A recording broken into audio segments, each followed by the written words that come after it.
and he will speak for law enforcement. And on either side, we have Letitia Ibarra, whose daughter was murdered in this county, and we have Allison Steele, whose daughter was murdered in Bexar County. And they will speak to the new law and the issues we bring up today as well. I'm also joined by Andy Kahn, crime victims advocate for Crime Stoppers, our first assistant, David Mitchum, Ruben Perez, chief of special crimes, Celeste Byram, chief of victim services, and Anna Carpenter, chief of community engagement. On September 1, 2023, Texas law will change. Murder cases will finally take the priority in the courthouse that other types of cases, such as child abuse and domestic violence, have had for several years. And this heightened relevance that the legislature has put on murder trials will positively affect and impact public safety in Harris County. But it's not without its impediments. So we are going to talk about the new law. We'll talk about some of the problems facing us in implementing the new law, and we'll have individuals who talk about the impact of both the new law and the problems that we face. And then we'll come back and talk about some solutions that crime victims, prosecutors, and police are putting forth to answer the questions that this new law raises. In Harris County today, there are 1,816 murder and capital murder cases pending. Of those individuals, 913 are in jail. 237 accused murderers are on bond out on the streets, and 639 accused murderers are fugitives from justice. Now, the historical context is important when you look at murder and how it impacts a city. So, as shown in our exhibit, Murders in Harris County over the last 30 years, we sought to contextualize the numbers that media reports every day.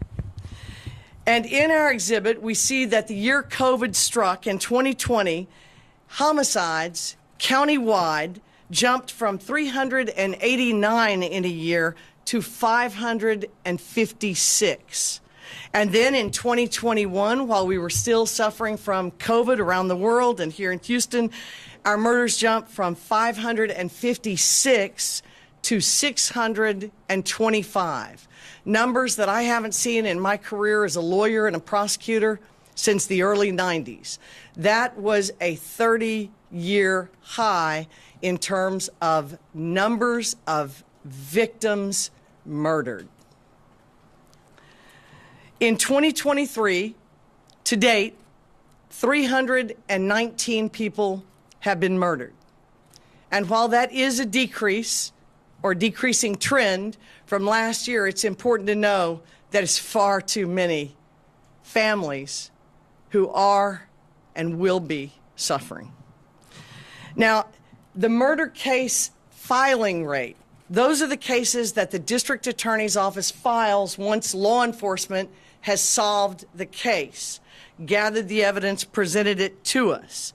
And what we see is that the murder case filing rate of the district attorney's office is relative, of course, to the number of people being murdered. It's also relevant to the solve rate. And that information has to be obtained from each agency, but we can see through the number of cases that we file growing exponentially that both homicides and the solve rate are up.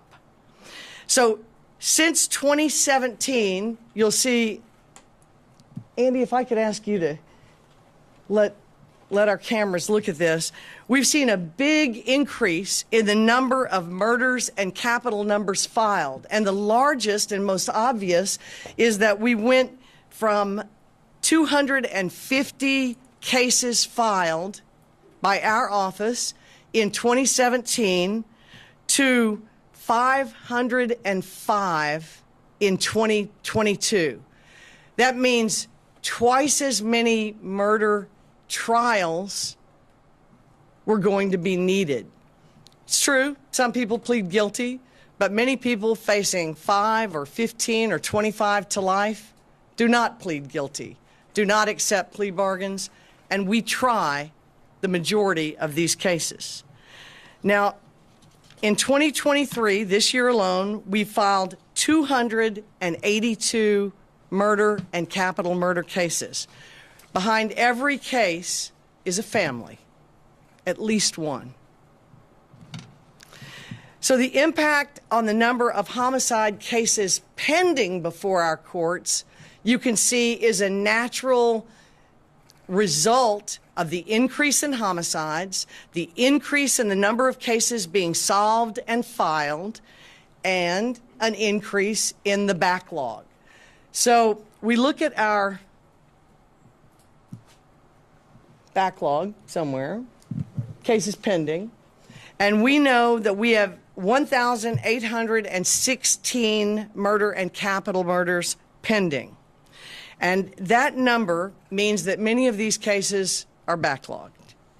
And our families of the victims of these crimes generally wait 3 to 7 years for justice. The average is about 43 months from the time we file a case until its final resolution, but that doesn't compensate for the time that these families wait while the investigators are putting their case together. And it doesn't take into account the time that the investigators have to wait on the labs. So the new law prioritizing homicide cases was intended to alleviate the bottleneck in our county and other counties. But we have a major problem, Houston, and it's the Houston Forensic Science Center, the City of Houston Crime Lab. Once again, we saw a crisis in the 2000s, and we see this crisis now again. Different reasons, but a major problem for public safety and for every person living, visiting, or working here in Houston. Now, like all law enforcement agencies, our crime lab, not a law enforcement agency, has experienced a huge increase in the need for scientific services that support the Houston Police Department and, in turn, the Harris County District Attorney's Office. They need that support so that we can appropriately investigate and prosecute cases. Don't get me wrong. Science has progressed in my life to the degree, and probably in Doug Griffith's life and everybody here, that criminal investigations make many crimes solvable that weren't historically. And that's great news. But there are no jurors who don't understand CSI, crime labs, forensic evidence, and they expect that. Because it exists, we have to disclose it to them. And so we work in a chain, like an assembly line, and the crime lab is a critical choke point. If you don't test the evidence for months or years, everyone down the chain feels that delay. First the case investigators, then the prosecutors, and during the entire waiting period, the victims' families. So to discuss the impact on law enforcement and case investigation, I'm going to invite Doug Griffith to speak. Doug? Thank you, ma'am. Okay. I've been before you before talking about this same topic, but I'm going to put it in a little different scenario right now. I've been with Andy and this young lady right here to the Parents of Murdered Children meeting and look into the eyes of those parents who have lost children. And they say, what are y'all doing about this? We've been waiting for months and months and months. So I went back and started digging into it. That's when I found out about the delays that are taking place at our Forensic Science Center. Our investigators are out there doing the best they can with everything they have. You may have a scene with 5 pieces of evidence or 500 pieces of evidence. You don't know until you get on that scene. Those forensics folks come out there and they collect all that. They are supposed to test it. Right now, if I had a gun today used in a homicide, my homicide investigators would say, I know who did it, I have the weapon. Well, the DA's office is going to need that information. So they're going to submit that for testing. According to their website, it's 330 days for testing, which is up just from last month from 298. But Dr. Stout sent out an email. He sent it to the DA's office. He sent it to all our city council. He sent it to me. He even sent it to a defense attorney, which is a little odd. But in that, he says that if a gun's used today to be tested, it will be March of 2025. That's over a year and a half. That's unacceptable. DNA evidence, it claims on the website, I think 215 days or something like that. Now, you can't tell me that's the same. That can't be accurate. The numbers that they use on their website, there's no way it can be accurate if guns on the website show one and then it's the other. Our sexual assault kits are behind. Our narcotics, I can't even go to describe that. But our families and our residents of Harris County are suffering because they're unable to do their job at the Forensic Science Center. I've called for Dr. Stout's resignation or their board of directors to remove him. He may be a great scientist, but obviously he's a horrible manager. Either that or he's just incompetent. One or the other. And he needs to go. We need to have someone in there with a police background, a forensics background, that can get in there and clear this backlog. We need all of these cases immediately sent out to be done somewhere else, outsourced. However they have to do it. I know he was given $4.95 million just in the last 6 months. Where's that money? How about the grants they've received? He hadn't even talked about that money that they've received off grants. Let's get that backlog cleared up. Let's get these cases rolling and get these families the justice they deserve. Thank you. To discuss our office's knowledge about the backlog issues, Sarah Seeley will address that. The district attorney created our division, the Homicide Division, in May of 2015 to address the backlog of capital murder and murder cases that were pending in Harris County. And she's brought you graphs today to show you that we had an unprecedented rise in crime, and specifically violent crime, and none was more noticeable than murders and homicide cases, because homicide cases destroy not only families, but entire communities. And as you'll see here today and in a moment, families are going to speak to you about the painful wait they have waiting for their day in court. Once the Houston Police Department does an investigation and has probable cause to charge someone, that's where our case begins. I think we can all recognize that there is a difference between probable cause to charge someone and proof beyond a reasonable doubt, which is what we want and deserve and need to bring our citizens as jurors to find someone guilty. So the cartridge cases that the homicide detectives collect at the scene, and the defendants later arrested with the firearm, everyone wants us to bring to court the gun, the cartridge cases, and say these match. If we request the testing the day they make the scene, they're telling us 15 to 18 months before they can give us a result. That can be the amount of time that a defendant is in custody, and that evidence potentially could also exonerate people. I mean, both sides of the bar, the prosecutor's office, the district attorney's office, the defense bar, wants this evidence tested. We are in court daily in front of our 23 district court judges explaining, and they're asking for timelines and why things are repeatedly being delayed. DNA, when we find on a capital murder scene a car that was used in a capital murder, homicide detectives, CSUs, they go and swab that car. We have to request that that be tested against the defendant who our suspect is known sample. That's taking 10 to 12 months. The Forensic Science Center has also, quite frankly, just refused to perform certain services. There's a cutback in services. Our division has cases right now where fingerprints are recovered at homicide scenes. They will not come and print the defendant when we request them to. Their response to us is that we should send a homicide detective who's battling unprecedented rates, making multiple scenes while on call, should stop what he's doing, and they've told us that he should come to the courthouse to fingerprint a defendant to submit to them for them to test. That is an absolute waste of resources and stops them from investigating current crimes and us being able to get the evidence. And their own reports say that we need to verify the prints. These are scientific tests that defense attorneys are waiting on, the district attorney's office is waiting on, and the judiciary is waiting on.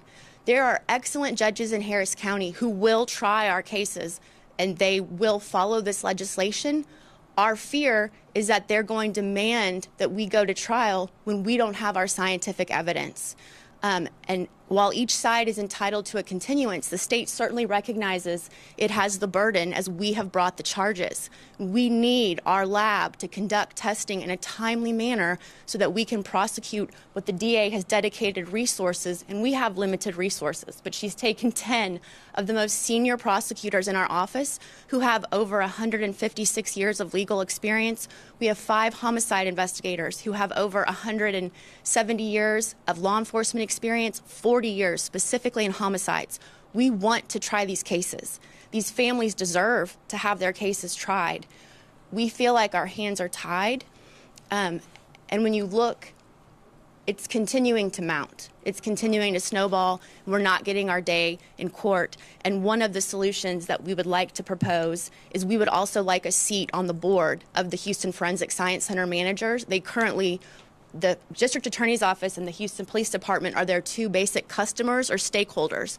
In no way do we have any representation to make them be truthful and transparent in their timelines or be accountable to us when they're not meeting deadlines and we're making promises to judges and families and they don't deliver. They routinely email us and say, well, we promised you this date, but now it's behind. We're also only allowed to request 10 samples at a time in what's batch testing. And so in a case where you might have 50 swabs of a car or a murder scene and we're trying to find that unknown person, they make us request 10 at a time and then go back in the list. You go back in the queue and that's for one case. We need resolutions, we need results, we need these lab reports so that we can prosecute our cases and potentially also exonerate people that are in custody wrongfully. So it benefits all sides. Can I make one comment about that? That's one of the things I forgot to touch on. This idea that we're going to take 10 items at a time, test them, then request it again. Well, they have the right to sit there and go, well, you know what? We don't think you need that. We're not going to do that. Well, when you go to court, the Morton Act clearly states you have to give over every piece of evidence you have. So that in turn holds our prosecutors up and forces them to wait even longer to bring that case forward to the courts. That is unacceptable. If we have a case that we have a ton of evidence on, that needs to get put up and prioritized up front. Yet he's going to refuse to do that. And again, we can ask for, in fact, his comment in the email was so sarcastic, it really made me mad. He made the comment that if we're asking for a rush test, that means we waited to the last minute. That is not accurate whatsoever. We may have a rush case because we have a dead kid or a dead family member. So he needs to understand, handle the business that he was hired to do, and that is make sure our evidence gets tested in a timely manner so we can get justice for Harris County. Ms. Mara. Hi, thank you for having me and allowing me to speak. We've heard lots of statistics today, lots of talk about crime labs and delays in that manner. But what I would like to highlight is the human element that's affected by this delay. Rather poignantly, today's the 3rd anniversary of the murder of my daughter, Jessica. So I'm doing this for her today. Each day that we waited in trial was a day that I worried I would open my front door because someone bailed him out and he would be there to come after me, or my children, or Jessica's grandparents. This is so far-reaching. It goes to her friends, my coworkers, her teachers, anyone who knew and loved Jessica. Everyone hurts. And again, each day is another day that I don't know what's going to happen. Is he going to be set free? Is there going to be some evidence that we're waiting on that's been taken so long in the crime lab that, you know, now we never get it, or it's going to take years. 5, 6 years or longer is too long to wait in the agony of not ever knowing whether justice is going to be served or whether we're safe at any moment because someone could bail this person out of jail and then could come after me. Every day is another day that as a mom, my heart hurts, not only for the loss of the child, but for the manner of her death. It's awful and brutal and so ugly. And there's not really any closure that you can get, but there is a little bit of sense of peace knowing that criminal justice has been served. And without that, it's pure agony, daily agony. And keep in mind that we still have to go to work. We have to raise children. We have to take care of our families. We have to communicate with the DA's office. What's going on? Where are we on this? What can I do to help? And it's overwhelming, and emotionally, physically, financially for some people. It's just so much. And so we really, really need to come together and do everything that we can do to mitigate this delay in justice, not just for the victims, but also for the accused. It's so important. And the residents of Texas, and specifically Harris County, the victims' family members, we deserve better. We deserve justice for our children and our other family members. And I believe the DA's office and law enforcement is doing everything they can, but we really, really need the rest of these agencies to step up and serve the residents as the way that they should. Thank you. Thank you, Ms. Barr. Ms. Steele?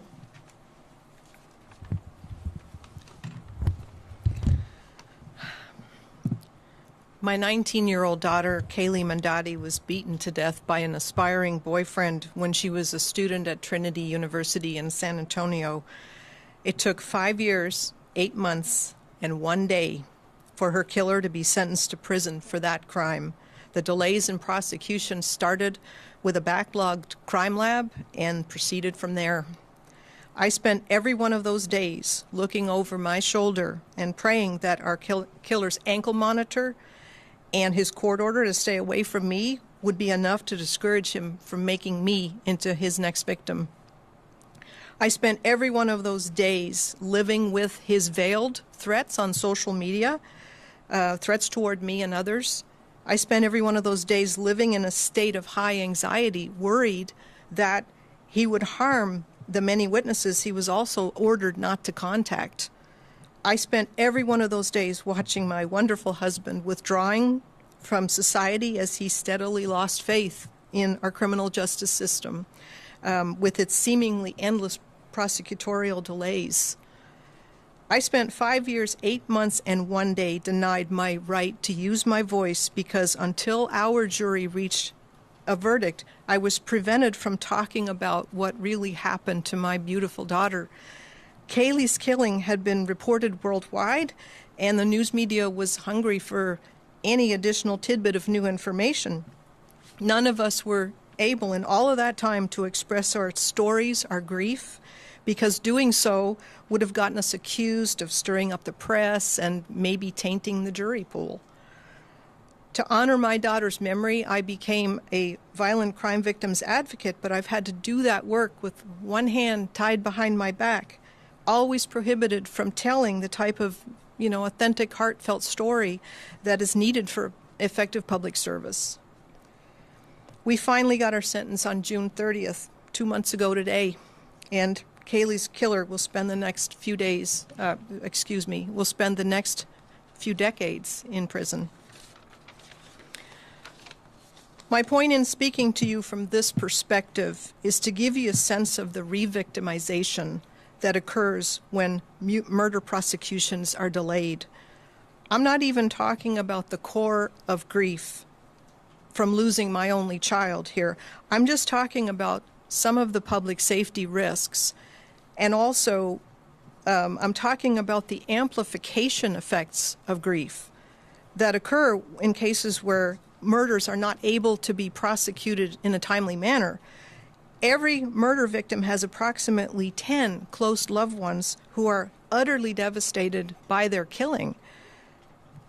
For every murder victim awaiting justice, there are at least 10 survivors who are going through the same daily paralysis and horror that I did. If those survivors are not provided with justice in a timely manner, their grief will amplify and metastasize. Sorrow turns to confusion, and then to anger, and then, in many cases, to hatred of our system. None of this is just, none of it is humane, and none of it is good for our society. Fortunately, there is a solution, and that is to prosecute murder cases as quickly as possible, as hopefully this new law will facilitate, so that society's costs are minimized. Murder is the worst of all crimes. It needs to be treated as such and prioritized. Thank you for hearing me.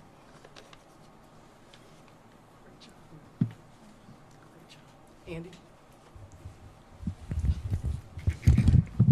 Very briefly, my name is Andy Kahn. I'm Director of Victim Services, Crime Stoppers of Houston. I'm also a board member of Parents of Murdered Children and Surviving Family Members of Homicide. So I've worked with homicide survivors and families now for over 30 years.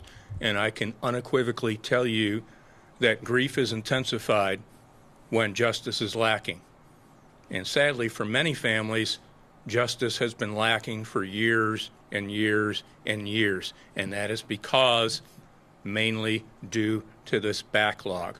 I just want to personally thank Senator Whitmire for sponsoring Senate Bill 402. This not only affects cases in Harris County, but cases statewide. And it's time to prioritize cases involving those who lost loved ones on homicide.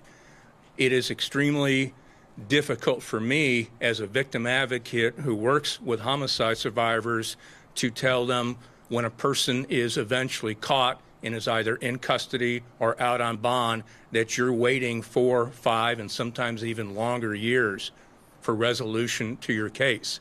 That should be unacceptable for everybody. And that's why we wholeheartedly support Senate Bill 402, and we look forward to its implementation and get families the justice that they so sorely have been lacking now for years. Thank you.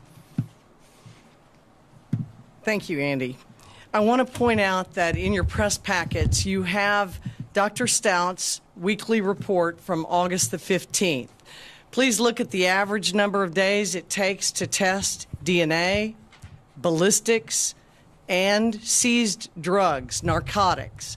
Why do I say that? Because fentanyl deaths have been added to the list of types of ways of committing murder. So not only has our murder statute been prioritized in terms of trials, a new manner and means has been added by causing the death of someone through fentanyl. So the backlogs, both at the city and the county in terms of autopsies and toxicology, are also going to take a heightened priority. I want to thank John Whitmire, Sam Harless, and all of the legislators who really took to heart the pain and suffering of victims, the concerns of prosecutors about witnesses who disappear after long periods of time, evidence that's not tested because labs aren't properly funded. There are solutions to these problems. We do not live in a third world country. We need labs that work. And so I call upon the mayor and city council to fully fund the lab that they are responsible for testing all of their police department's evidence. That's our police department too. And in fully funding, I'm here to advocate that every backlogged case be outsourced to an operable certified lab, and a contract written that requires those scientists and lab techs to testify here in Houston and be available when we go to trial. We have 23 courts now charged with making murder a priority. The courts are ready. The state of Texas, my office representing the people, are ready. The police are ready. And we need a crime lab that gives us evidence and is ready. Thank you all.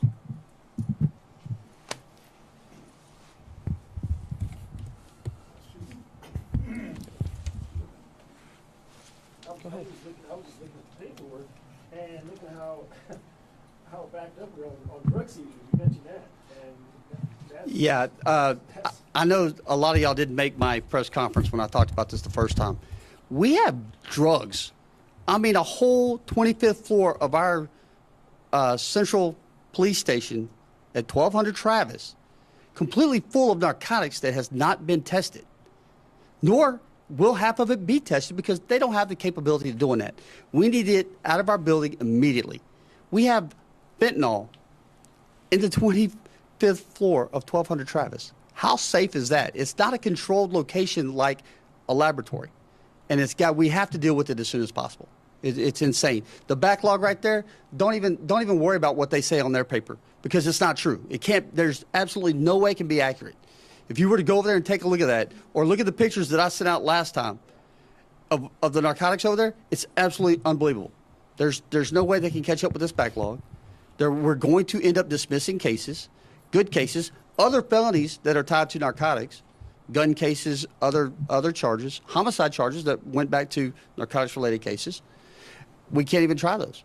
They're going to be dismissed. And we have too many people on the streets right now that are fugitives from justice. Look at this. 639 people that are out that are either on bond or violated their bond, whatever it is, but that are fugitives. 639. Now, our officers are out there doing their job, trying to stop these people, and that's where we end up. We end up in shootouts. They end up killing other people. We end up in chases, things that we really don't want to do, but we have to because that number is going to lead to more of our citizens being killed. The drug lab it's nothing new. We've been talking about that for the last 10 years. Oh, absolutely.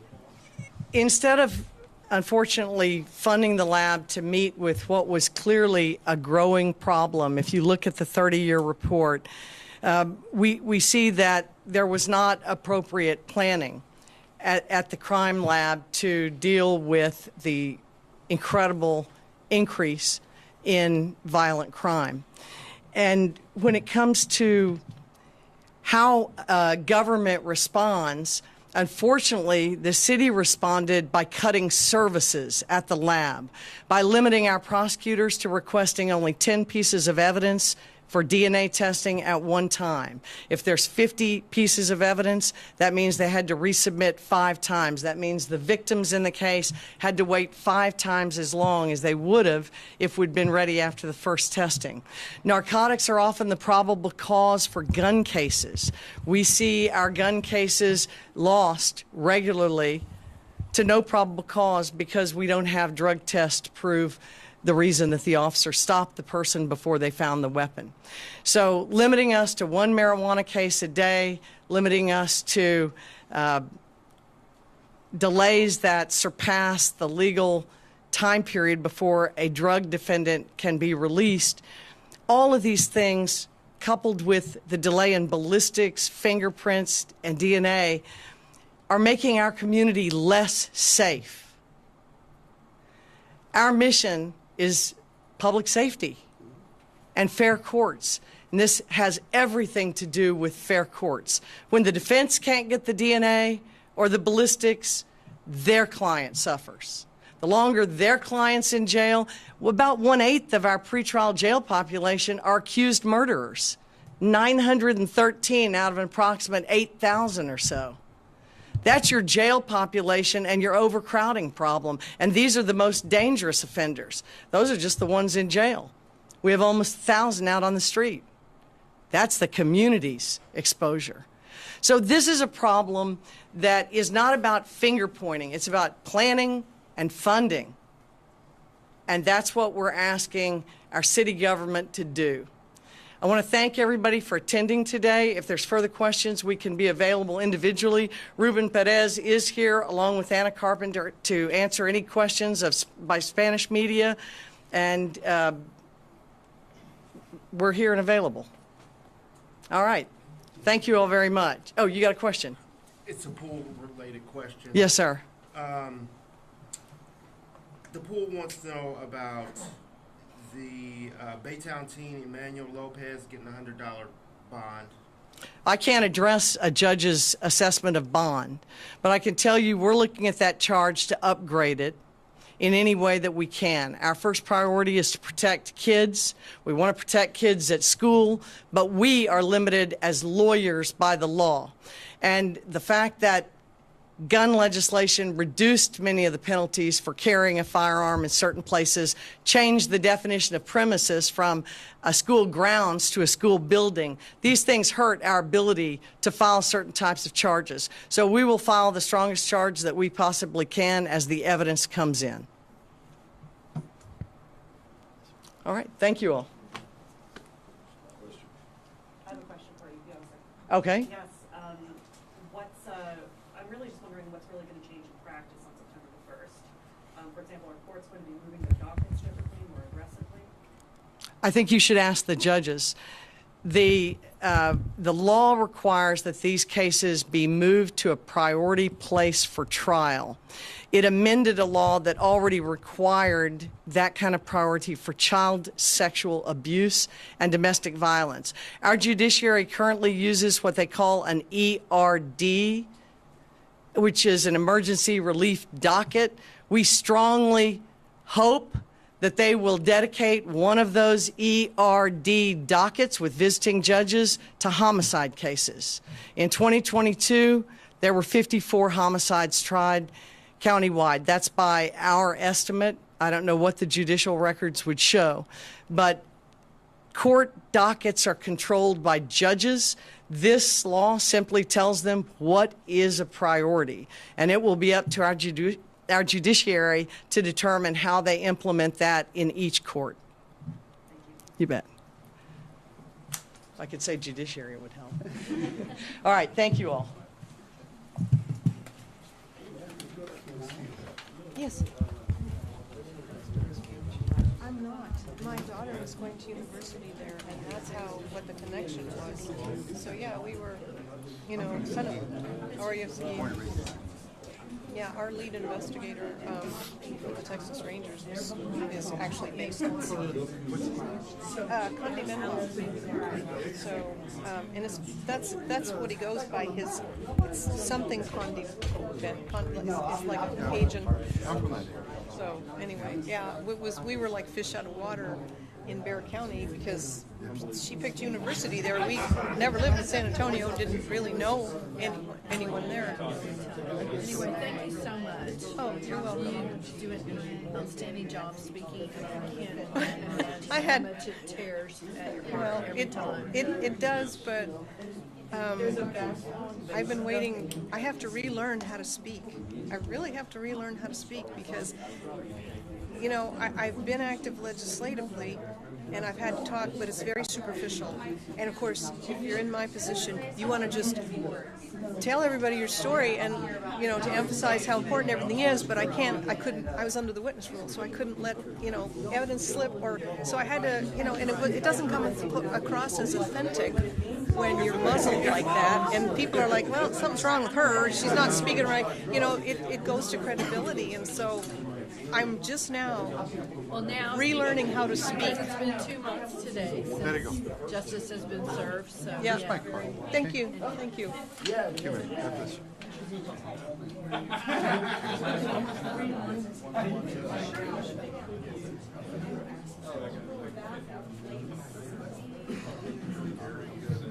I don't know. Those ERD documents were funded by ARPA, and that may be the intent, but I could not answer. Are they? Right. Okay, no problem. He had 20 years because he jury found for molester. If they're not, they didn't find him causing serious trauma. And of course, it was injuries that couldn't have been. So he elected sentencing by the judge because the judge was the maximum.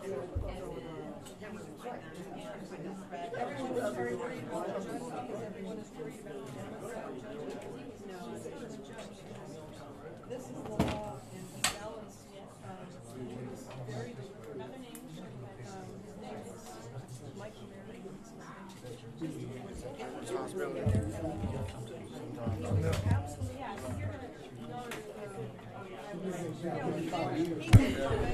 I actually just texted you because I wanted to make sure that I was going to ask a question, maybe an idiot, but they never responded. So, We weren't that happy with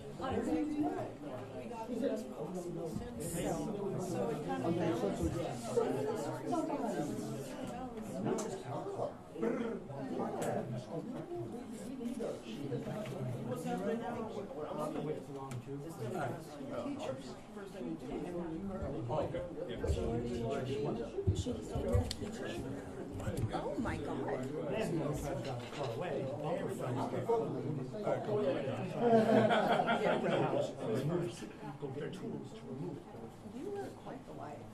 Michael, where do you want?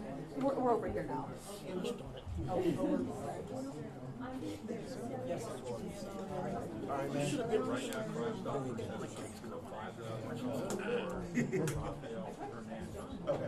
All right, appreciate it. All right. Oh, okay, cool. Just fine, we've done the communications. I was going to say, that's the problem. This is the ugly one.